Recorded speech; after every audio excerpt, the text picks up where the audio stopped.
Well, good evening, listeners. You're listening to Lament of Hope podcast.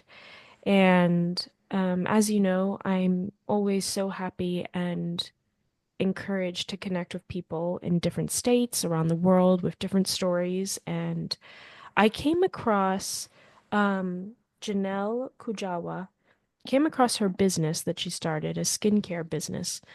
She started it in 2020 and it was called Koko and Shae. It is called Koko and Shae. And it is, she called it that based on her two daughters, but specifically her one daughter, Kourtney, who was nicknamed Coco, who passed away when she was 25. And she had a very rare skin condition, which I'll have Janelle talk about in more depth. But it was a specific, there are several, she was just telling me before this that there are several different types, but it's kind of all branched under Epidermolysis bullosa, which I may be mispronouncing, so I'll have her say it again. But it is a rare skin condition that she was born with, and her story encouraged her mom to start the skincare business, which I will have linked underneath the podcast episode. And I just came across this story and this family's, you know, Instagram page, and I was just so impacted by how the business had started. Um, Also just the anything to do with skincare, which I think is something that is important to talk about. Obviously, there's a lot of different types of skin concerns and issues. And I was just excited to have her on and be able to talk about this story. So, Janelle, I want to thank you, first of all, for popping on and doing this podcast kind of randomly. I really appreciate it. Oh, it's great to be here and be a part of it. And the more times I can share my story, the better it is as well. So, Janelle, I do want to start. How has it been like starting your own business? I mean, it's relatively a newer business, just starting in 2020, but how has it been venture-wise and did it meet the expectations you had? Has it been harder than you expected? What has it been like starting your own business? So I never dreamt of ever owning a business. It was never something in my radar. I am a registered nurse. I will always be a registered nurse and I will retire as a registered nurse. So the skincare business was something I didn't even really think about until I started making my own products for my daughter who has a rare skin disorder. We had some areas on her knees that wouldn't heal. And time I tried any kind of product, it burned her knees, and just to apply it was very difficult because her skin blisters very easily. So adding a really heavy cream was difficult. So we soon discovered that coconut oil was a really good healer. And, even she was born in 1997, so there wasn't a lot of natural skincare ideas out there.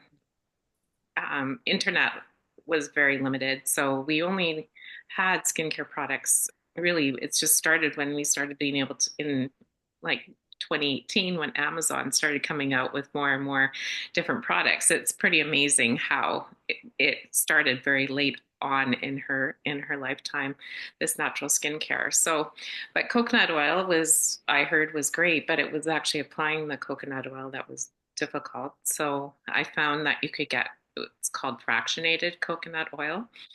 And I started applying it on her skin, but she did not like the smell of coconut oil. For some reason, she didn't love it. So I decided I would add some essential oils to it. And when we used that and we'd spray it on her skin, her skin would heal and she just loved it. She loved the smell. She loved feeling good and her knees healed. And I took her to the hospital and to a clinic visit, and I showed her plastic surgeon that had looked after her and looked after her wounds for many years, and he was thrilled with it.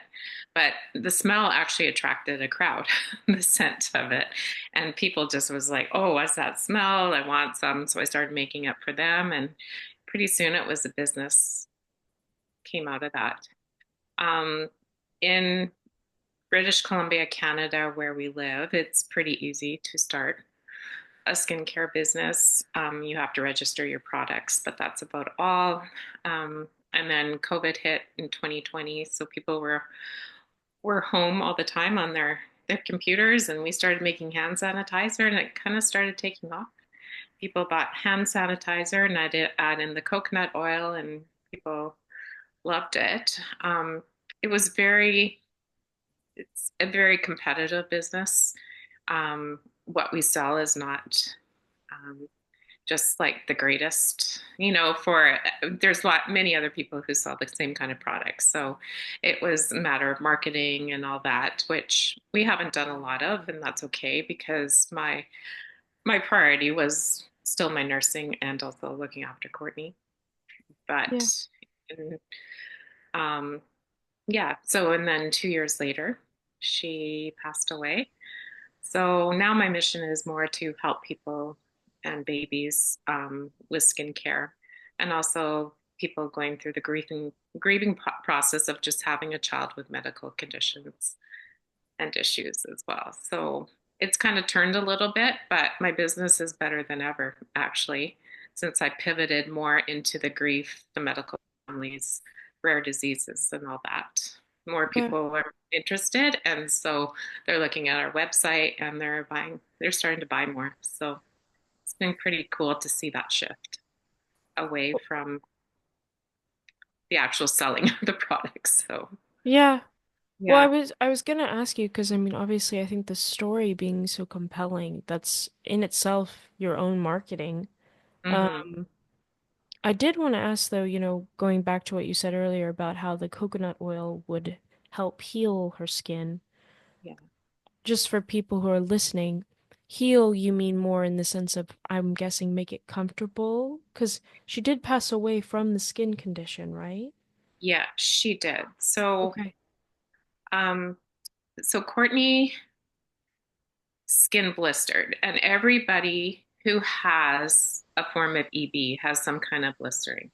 So whether some people just have it internally in their esophagus, and their blisters heal with no really long-term effects, whereas Kourtney had blistering outside and inside, and her skin, she would develop wounds, but they would heal, and sometimes slowly, with but with scarring.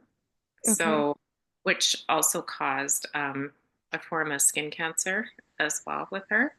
So, but because she ended up passing away, it was because she had so much scarring in her bowels and internally that she couldn't absorb any nutrients anymore. Hmm. So that's what she ended up passing away from. So her wounds would actually heal, but sometimes it would heal really slowly, and especially on her knees, the pain was just so bad that she could barely like stand or even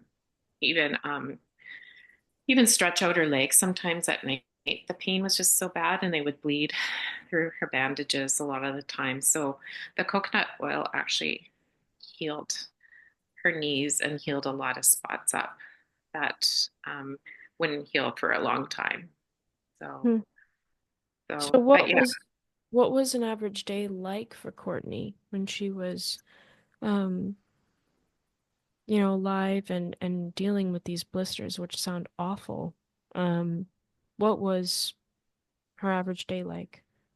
Well, Courtney led an incredibly normal life considering everything that she went through. So we would always have to start off her day with her skincare, which she was covered almost like from head to toe with dressings. So she would be covered her arms, her legs, her torso, her feet, and even her hands. And we had to apply dressings on them, and those would have to be changed every day. Okay. So that would be in a bath, and sometimes it could take up to 4 hours to do. When she was smaller, her wounds weren't so big, but as she got older, her wounds got bigger. Um, and they would heal, but then they would re-blister. So it was just like a constant back and forth. And sometimes it would take a really long time to heal. Sometimes they didn't heal. But with the coconut oil, we found that they just started healing lot more. It would blister again, but it would heal better. So yeah. So we would do the dressing changes before school, and then she would go to school. Also had G-tube feeds as well. So she was fed through a tube in her tummy because she got so many blisters in her esophagus that she couldn't eat to to nourish herself. We called her a very social eater. She could eat chocolate or and croissants and really soft food. So she liked to go to bakeries and just find the softest food to eat, and she would eat that. And yeah, it just kind of became her mission to find the best places to go where she could have something she could eat. So, and she loved that part of her life. So, and then in the evening, we always did a form of skincare as well. So just making sure all the dressings were on right. She had to wear special pajamas. We gave certain medications for her G tube as well. So yeah, our days just revolved around her. So Was How was that for you as a mom? I mean, it's interesting. I would think it would be helpful that you are a nurse, so you have like that, um, you're used to the exposure of sickness and seeing people yeah, ill and being a caregiver in a lot of senses. Um, did that help at all when you had a daughter who needed your care a lot of the time? yeah, it did, but it was very conflicting as well because I didn't want to be her nurse. I just wanted to be her mom and just do regular mom things. So for me to go to work and be a caregiver to my patients and then come home and be a caregiver to Kourtney. Sometimes I'd work 12-hour shifts and I'd come home and still have to do a full on dressing change with, usually with some kind of help at home, but it was still very difficult. And I wouldn't trade it, but some days I just wanted to be able to sit with her and, enjoy a shopping trip or going on a vacation with her or doing something just normal without having to do all that nursing stuff. But eventually, it just became the way of life. I do believe it helped me advocate for her better and get what she needed. I had a good relationship with a lot of her doctors. They trusted me. When I'd ask for something, they would order it for me. Sometimes I just had to call them or email them, and they would get her seen, or they would, you know, fax or call over a prescription to the pharmacy if we needed something for her. So, Did you yeah. guys get, I would think with the hours that you had with the dressing, did you guys get to have any conversations that you found pretty encouraging? Like, were you able to be a mom in those conversations with her? Oh, yeah. Yeah. They became very special times that we could talk but a lot of the times because the pain was so intense, she didn't like to have a lot of noise. Okay. Um, in the room, like a lot of us talking or too many conversations happening. Once we got over a lot of the pain, she had a lot of anticipatory pain. We were able to have different conversations, but she became a counselor to many people. If we were frustrated about something, that's time we would just talk, and she would always, just listen and hear us out, and kind of always end up, it's not so bad, is it? Like um, she could always make us feel better about whatever we were going through. She always had that gift of listening and helping other people sort through some of their own issues. So because we did have young girls coming in and helping with dressing changes and all that. So yeah, it was kind of a special time with her, but sometimes it was just really exhausting and she could be really miserable through them sometimes too. So that was hard. Yeah. So yeah. Bittersweet. Yeah. Um, Do you rem what was the pregnancy journey like for you? When did you find out? Like, did you know in advance that Kourtney might have a skin condition, or was that a complete surprise for you? Or Um, so yeah, it was actually a complete surprise. I did have, I did say to some of my friends, I felt like there was something wrong, but I couldn't pinpoint it. I couldn't ever imagine that that's what it was. But um, maybe it was that preparation, mental preparation, that there was something going to happen. My husband and I had only been married for um, 3 months when I found out I was pregnant. oh So wow. yeah, so we were only married for 13 months when she came, and so that was really really hard on our whole marriage and everything as well. Um, so when she came out, she was born with she didn't have any skin on her hands or feet, and she had a blister on her nose. And I remember holding her for the first time and just it was instant. I just fell in love with her right away. That was the first thing I saw was how much she looked like my dad and her little chin and everything. And it still blows me away because that's all I saw. I didn't see the blisters because everybody else did, but I just saw those eyes and her little cry, and I knew that oh, she was just going to be so special. And then and then they took her away from me to go treat her skin, and nobody. It was in a small little town in our little Abbotsford hospital, so nobody really knew what it was, except one of the pediatricians came along and kind of guessed what it was. So they stabilized her, and we spent 2 days in our little hospital, and then we got shipped to the bigger children's hospital 2 days later, and that's where the genetic testing started, and and that's when we found out she had a genetic type of disease. So it was like a recessive gene, so it was a 1 in 4 chance of her inheriting that disease because my husband and I were both recessive carriers. So How did that feel for you? Like, is there, because I mean, I'm married, but I haven't had kids yet, so I don't yet have um, I've not had the opportunity yet to have like a maternal moment or be able to understand what it's like to be a mom. You know, I have a lot of friends with kids, and I see the lengths that they go with their children, and I can't imagine it because I'm sitting back going, that seems way too exhausting, or I don't know how I would be able to get that much done, or I don't know how I would do that.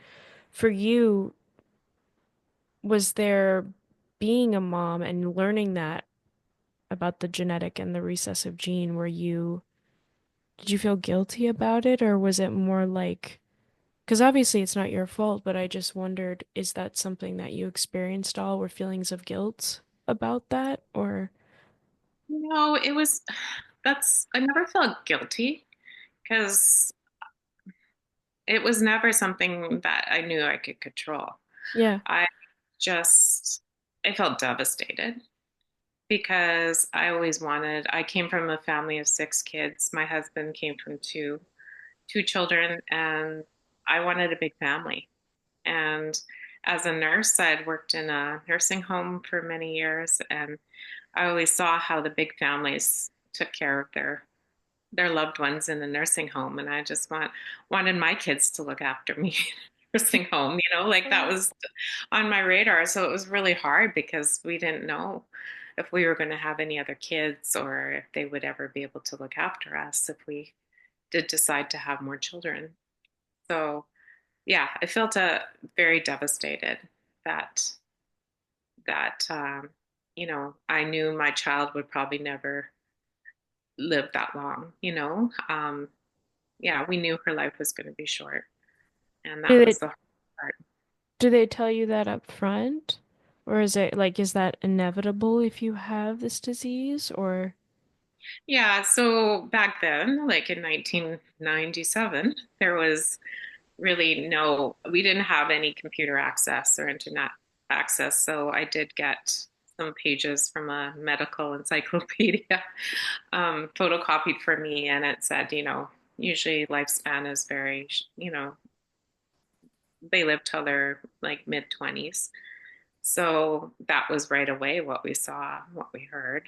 And and then we were told, if you keep her skin a certain way, it will decrease the chance of her getting cancer, or um, you know, if you protect her this way and this way, her hands probably won't fuse together like they did. And we just, looking back, I just realized how little control we actually did have. There was nothing we could have really done when she was little. We did take care of her the best we could, but the disease just really took over a lot of the time. So, yeah. Yeah. When you were mentioning about you and your husband and how it was hard on the marriage, how was that? Like in the sense of, was it because the focus was in, because when you have a child, I've heard, and I've seen this with some of my friends, it's like all that attention goes to the baby, right? Or at least most of it, because the baby needs so much care. But Yeah. that's just a baby who's born typically. Hmm. So I'm thinking a baby who's born with a condition or with a disease, you even have an extra care that you have to have for this baby. Was that, do you think, a big reason that it was really draining for the both of you? Yeah, we didn't sleep for years. We Yeah. couldn't leave her alone for very long, just because her care was so specialized, and so that was hard. Dates were hard to plan. Time alone together was very difficult to plan, and maybe as well, and I admit this freely, I had resentment towards my husband that we carried this genetic disease, right? I think it was more resentment towards him, and then, our marriage, that this was what our life was going to look like. And we were still strangers really to each other, in many ways. We were just newly married, and my husband was just starting out in his career, and we were just kind of finding ourselves too, right? And we Yeah. were the first ones out of our friend group that actually had children, never mind having a child with special needs that required, you know, basically 24/7 care. Yeah. We were exhausted, and, you know, so a lot of the times too, like, yeah, I felt like I took my anger out on him. I was just really angry and very resentful of having a child with special needs, and just the kind of care, and that nobody could help me. I think that was the hardest part. Nobody could help me feel better about having her or what to do. Yeah. Some days, she would wake up and she couldn't open her eyes because she'd have blisters on her cornea, and I would have to sit in a dark room with her all day long, while the world was going on and people were out for walks or going on play dates. We were stuck in a dark room, and she just was in so much pain. And the only thing I could do was just sit with her and rub her back. So, Hmm. yeah, yeah. So, yeah, How those are did memories I forgot about, so this is good. how did you and your husband work through that? Um, well, about 12 years later, Wow. I had a complete breakdown. And actually, that's when I finally got the help I needed. And also, we were told we needed to go on vacation. And our doctor, actually, one of our doctors from Children's Hospital, kind of oversaw her care. And one of our caregivers took her into Children's to get her dressing changes done. I think it was every second day or something like that. And so we went away to Mexico, and that's where we bonded and kind of learned to become friends again. So, and really appreciated each other again as well. So it was That's, after that moment. So yeah, I was gonna say though, that's incredible because so many couples, especially after the first year, if the first year is really hard, they end up divorcing shortly after. yeah, But I think it's so, like, I think it's inspiring that, hey, you guys did have problems and there was some really hard heartbreak and, as you said, resentment and all these things, but you guys didn't give up on each other. That's very, I mean, that's not very common anymore. no, no, we both were very committed to each other. Um, he was the best dad to both our girls. Um, and I knew that. And even though it wasn't the perfect marriage, down deep, I knew that, I could never live without him. He was my soulmate. And I'm so thankful to this day that we have each other. And even in Kourtney's like last days of life, the bond the three of us shared at the end was incredible. And, you know, we will, and that bond is something that not a lot of people get to share, with the common grief we had and the decisions we had to make in the end. So I'm very thankful that we stuck together. So, and I couldn't have done it on my own, raise Kourtney, without him. And he felt the same way with me. So, Yeah. mhm. When did your second daughter come along? So Kourtney was um, two and a half. No, she was three. When she turned three, that's when we decided we were going to have another child, which I think was maybe a little bit. I know back then it was kind of a no brainer. It's something we thought about, but because Kourtney was very social, we really wanted to make sure she had a sibling.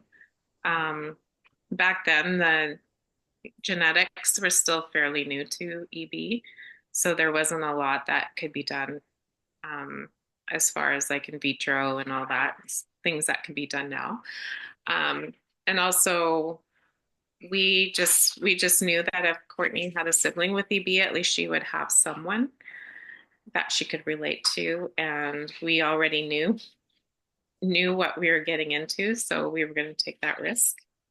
So we decided we were going to have another child. So getting pregnant was not an issue for us. So and then I decided to have an amnio done, and it was confirmed that her DNA matched Kourtney's to a T. And I was 16 weeks pregnant, and the genetic doctor recommended that we abort her. But that's not why we got pregnant. We just wanted to have another sibling.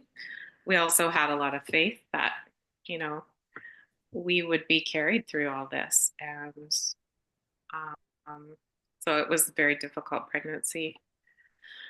And knowing that we were going to have a second child with EB, but we were a lot more prepared for it.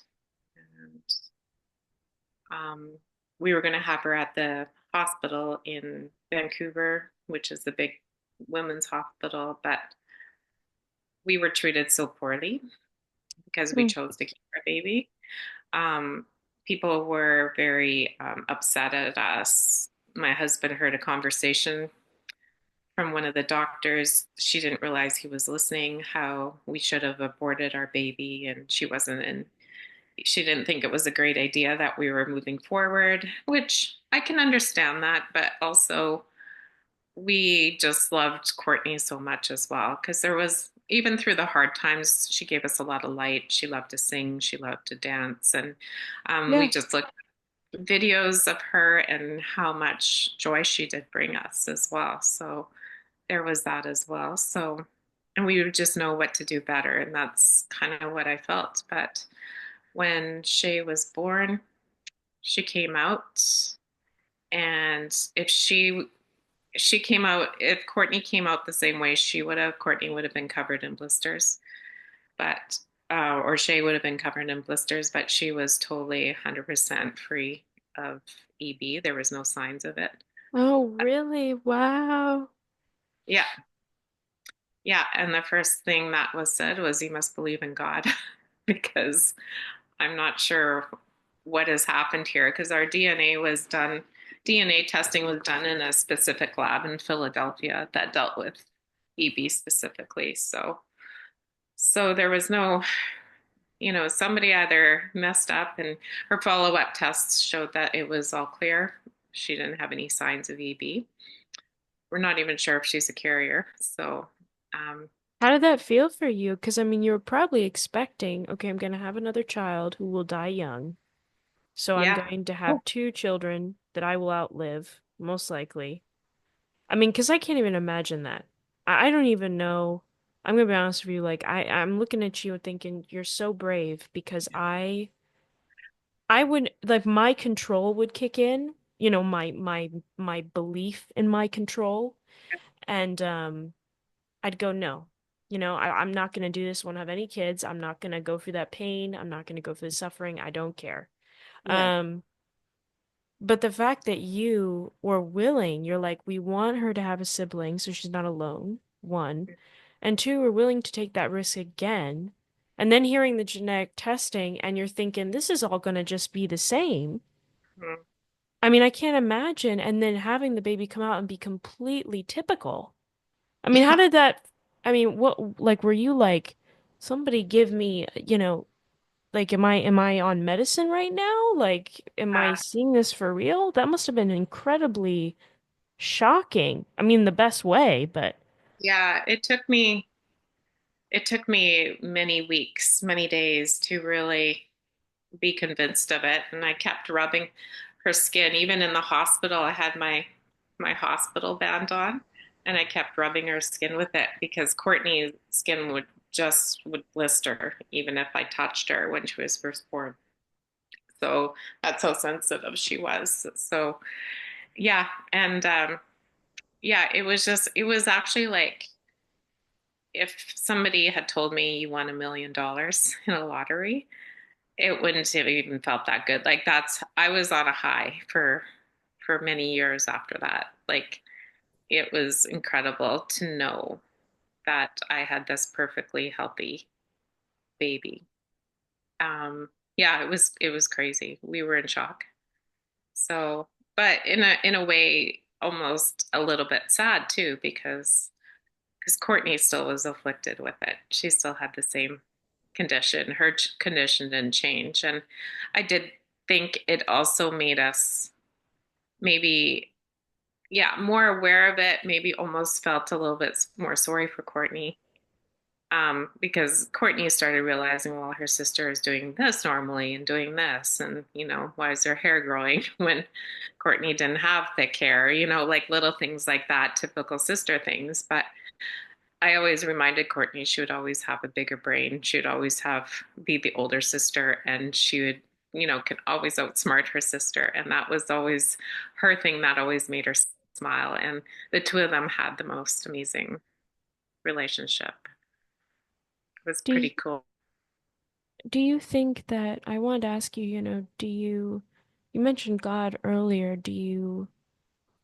Um do you ever wonder if God honored your choice to choose life in the midst of really discouraging news Um, in a sense? Because to me, it is very supernatural. It is almost like a miracle. I mean, obviously you're right, the genetic testing could have been messed up or something.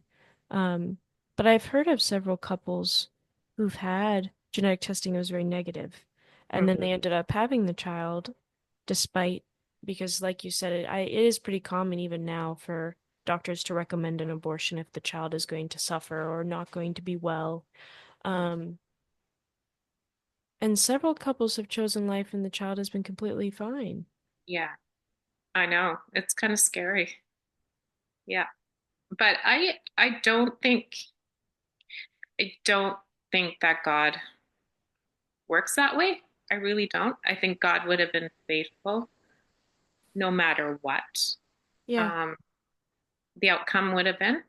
I hate to think that God rewarded us or honor. I mean, maybe honored us, but when people would say, oh, it was lucky that she was born without it, a lot of people would, even the dermatologists that had talked so cruelly about our family and for deciding to keep our baby. And she said, oh, it's so lucky. And it was like, it's not luck. Like, it's the way God intended it and wanted it to be. But I don't feel like I believe God would have been just equally as faithful if we had another child with EB. And I think that's what someone looking in doesn't understand is just how our faith played such a big role in all of this. And even, looking after Kourtney into her teen years. And we just learned that we were so not in control of this. And once I learned that, Hmm. it made a different relationship between me and Kourtney, between my husband and I, my relationship with Shae, and my relationship with others as well. What is an attribute of God that you, when you look back at your newlywed self, right? And now you look at yourself now, what is an attribute of God that you think you know a little deeper? Because obviously, we all know God is, well, intellectually, you know, if you believe in God, you're taught that He's loving, that He is good, that He is all powerful, wise, so forth. But that's just kind of intellectual. You're like, yeah, yeah, but then you don't really, it's not really a heart thing. It's just kind of like, yeah, that's what I've been taught in Sunday school. Like you believe two plus two is four, but then when you actually see four apples, you're like, yeah, this makes sense.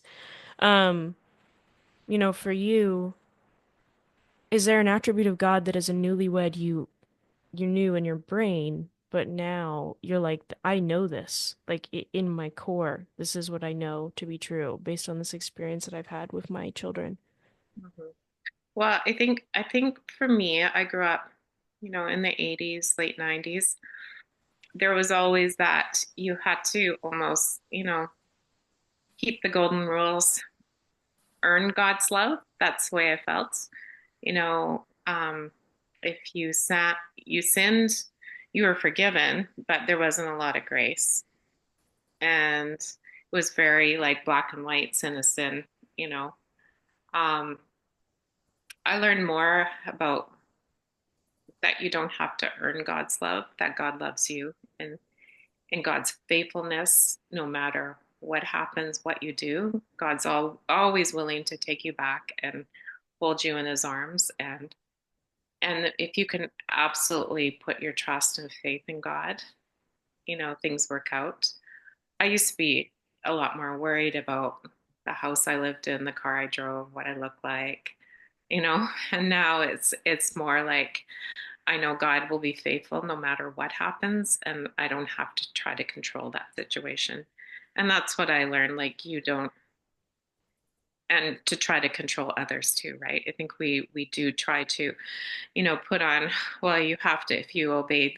Just like because I didn't have an abortion, God honored me. That's probably what my thinking would have been. But now I don't think that way. I just think just God's faithfulness will be there for you no matter what happens in your life and what you go through.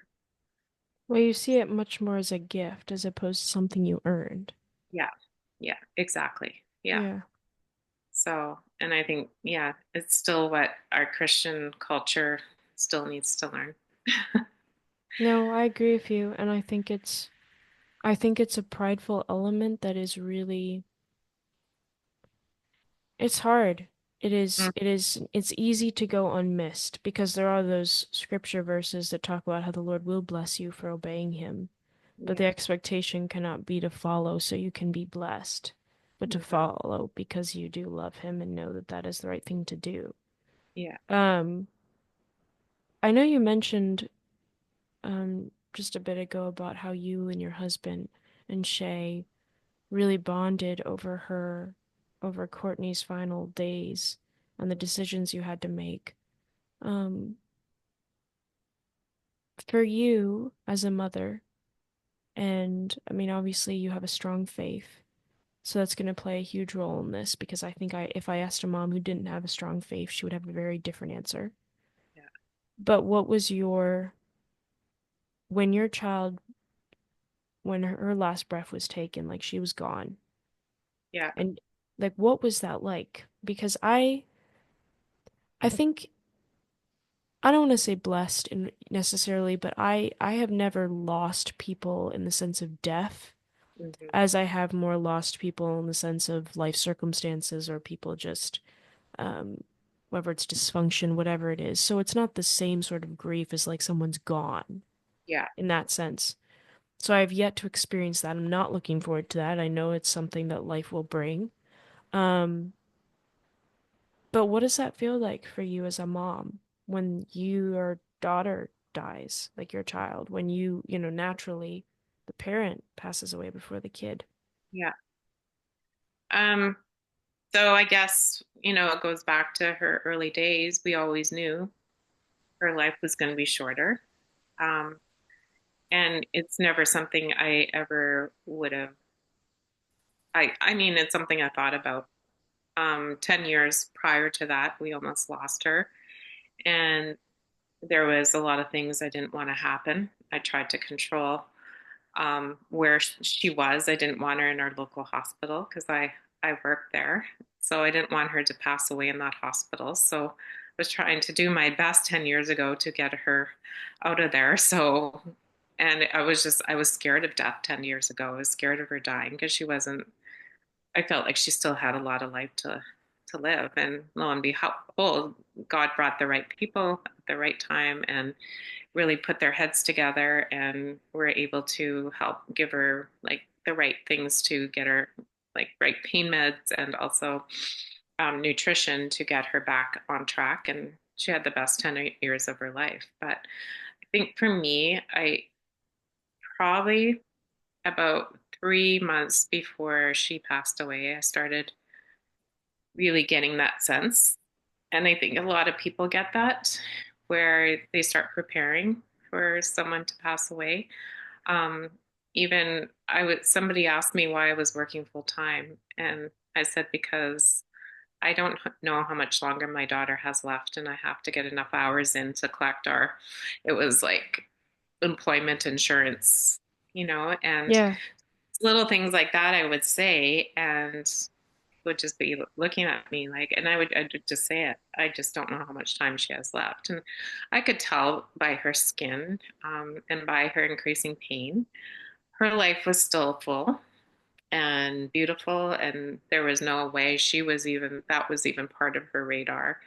Um, I knew there was some things that were concerning me that I'd like to talk to the doctor about, but I just wasn't ready to have that conversation with her because I knew how good her life was.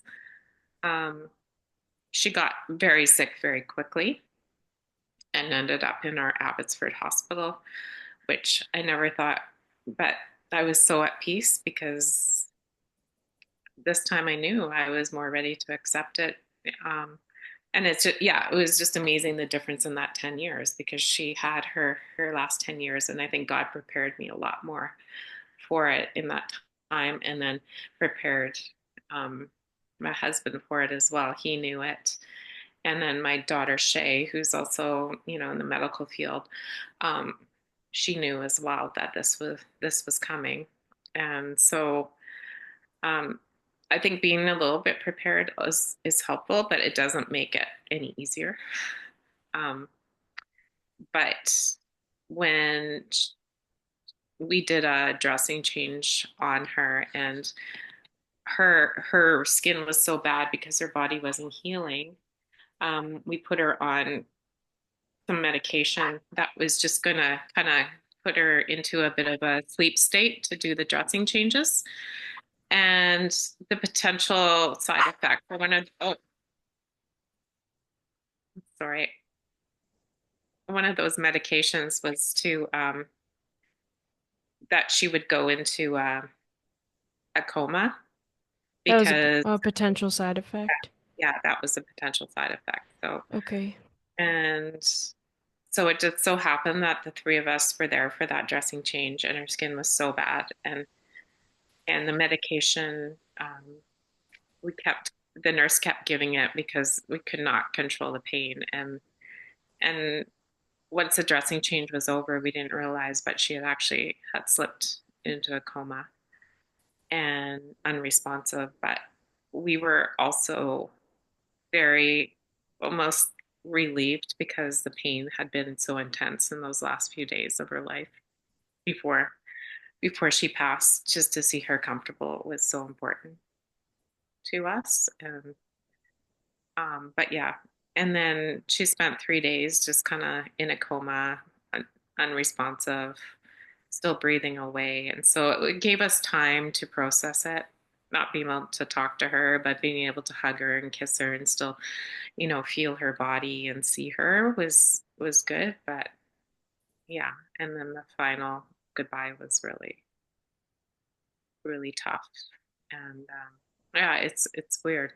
Never, and I felt like when I came home the first time after she was totally gone, I needed to talk to her. And that was it was really helpful just to say her name and talk to her and reach for her and just think that she's still there, you know. Um, and a part of her is, her presence. I often thought that was weird when people say, "Well, she's still with you," and it's like, "Oh no, she's not. She's in heaven. She's separate." But man, I feel like there's still that part of her that's still here with me. So because she was so part of who I was Oh and yeah. my identity too, right? And we were clones of each other. The way we talked, we'd say the same things at the same time. Her and I shared a very similar personality. So yeah, but that moment that she went into the coma and the three of us were there, we all just kind of went. And those are sometimes situations like if my husband hadn't been there or if Shae hadn't been there or I hadn't been there, it might have been like, what did you do? Like why did you let this happen? Or, you know, um, why was their pain that bad? Like I think we would have had a lot of questions for each other, but because all three of us saw it, we all knew that that was what needed to happen. Yeah. So, yeah. What what is something that how would you encourage people to comfort a mother or father who have lost their child? I think it is um the older I've gotten, and I know I'm not that old, but the older I've gotten, I've seen that, at first, I think when I would see people grieving, it was like, I would like to say it's okay, or I'd like to quote a scripture verse to them. Um, and then the more suffering that I have gone through, I have valued so much if someone just didn't say anything and just sat with me. Yeah. Um, and, if they were comfortable holding my hand, hugging me, but not telling me anything. Because I did, when I've suffered, like I know the right answer, right? I know what the right answer is or what the scripture verse is, but in that moment, I just really want to feel the presence of God through a person without there being any sort of interaction of language necessarily. Not always, but a lot of times. And so I wondered, for you experiencing such a intense grief and a Mhm. prolonged one in a sense, because you did know she was going to pass away. Um, how would you encourage people to comfort, maybe specifically even how would you encourage Christians to comfort parents who are grieving the loss of their child? Um, I think what you said, like it's just sitting with them or sending them, you know, even their favorite flowers, or like we got a lot of sunflowers when she passed away because that was her favorite. And um, just even being open to hearing stories and talking about them. I think a lot of people think, well, if I bring them up, they're going to cry. And it's okay. I love it when I can actually cry when Mm. people talk to me about Kourtney because then I know she's still part of who I am. and and never be sorry for making someone cry about talking about their child, right? Because tears are so cleansing and healing, and it's not a bad thing to cry. So, um, and just being comfortable in your grief. We think grief is such a bad state to be in, but it's actually the healing that you need to go through it. Yeah. And even if you're stuck in a grief, then recognizing the anger that comes with grief too, right? And not staying away because somebody's angry, you know, really meeting a person there and, what can I do? Or can I grab you a coffee? Or, tell me what you're angry, or just be angry, Um, and I think that's why people, walked away from me a lot of the times, is because sometimes I was angry even prior, and they didn't know what to do with me, or you need to pray and God's going to take that away. And sometimes God gives us that anger to process things as well, right? And as long as we learn how to process that properly and what to do with it, I think it's important, and recognizing it. Hmm. But sometimes you have to sit with people even in their anger, you know, and Yeah. mean that, right? And you don't want to. It's not a pretty place to be, but recognizing it's not you, it's just the whole situation, Like, I remember after Kourtney passed away, my husband just had a huge meltdown over something with the service, and I called up his friends and I'm like, you need to take him out and get him away. Like, and they were so thankful. They wanted to help out, but sometimes you don't know how, right? And it's just like taking them out and separating them, or recognizing that person. And I love it. I love talking about Kourtney. And maybe not everybody wants to talk about their child, but um, I would hesitate to say that everybody does, but I know I sure love talking about Kourtney. And when somebody remembers something, or sends me a croissant, or something reminds me of her, that's important. So I agree, and I think that's, I was speaking to another woman I interviewed, and she said, people would shy away from saying the name of the person who died as if it was a bad thing, and she said it hurt her grief more because mhm. she was like, no, like he existed. You not mentioning it almost seems to imply that he didn't matter, didn't Yeah, exist. She's like, he's very much still a part of who I am. And, just not naming him is almost not naming a part of who I am. Um, but Janelle, I wanted to say I'm so grateful for this interview. And also, you are so vulnerable in such a sweet, um, humble way. It's been such a gift to talk with you. I hope that if I become a mom, if my fear of motherhood ever gets better, I hope I could be a little bit like you. Um, and I did want to ask just one last thing for people who are interested in looking more at your story and your business.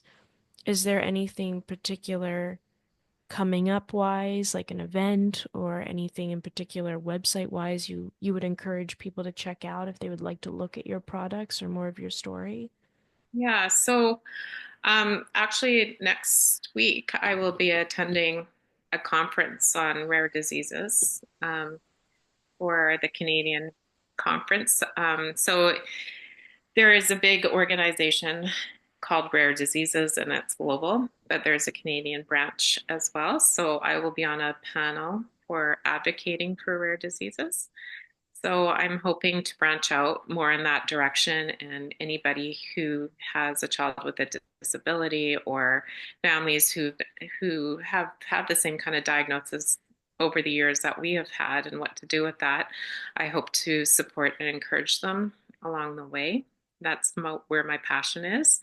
And my other passion is skincare, just simple, clean skincare, especially for babies. And I'm really excited about where I am headed with that as well. It's still fairly new, and we're just developing um, really good products for baby skincare. I'm a maternity nurse, and I see a lot of moms bringing their babies back to the hospital with really bad, skin infections and eczema. And Yeah.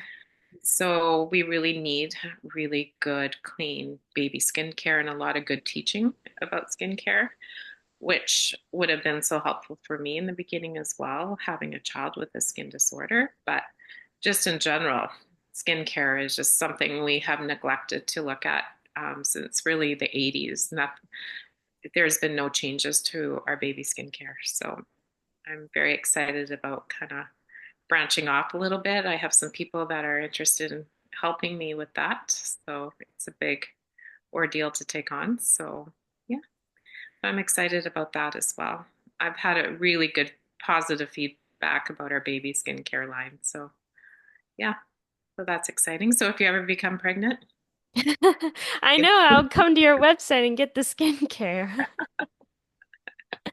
I'll walk you through your whole pregnancy. Wonderful. I will, not know how much that means to me.